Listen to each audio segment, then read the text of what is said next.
Dubai వేదికగా జరుగుతున్న IPL mini వేలంలో సంచలనాలు నమోదయ్యాయి.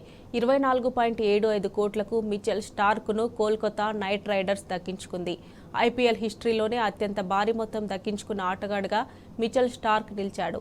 Sun Risers Hyderabad Australia one day captain Pat కమిన్స్కు 20.50 కోట్లకు సొంతం చేసుకుంది.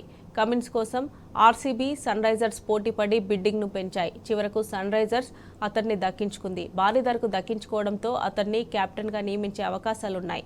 ఇప్పటి వరకు జరిగిన వేలంలో చూస్తే చెన్నై 3 ఆటగాళ్లను కొనుగోలు చేసింది. న్యూజిలాండ్ స్టార్ ప్లేయర్ డారిల్ మిచెల్ను 14 కోట్ల కొనుగోలు చేసింది.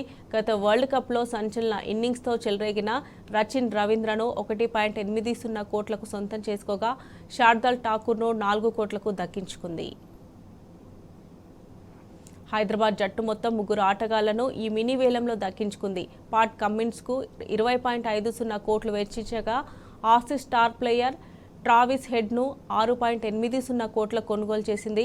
వరల్డ్ కప్ ఫైనల్ మ్యాచ్లో ఆస్ట్రేలియా విజయంలో ట్రావిస్ హెడ్ కీలక పాత్ర పోషించాడు. దక్షిణాఫ్రికాతో జరిగిన సెమీఫైనల్లో తన మార్కు చూపి ఈ 2 మ్యాచ్ల్లో ప్లేయర్ ఆఫ్ ది మ్యాచ్ అవార్డును దక్కించుకున్నాడు.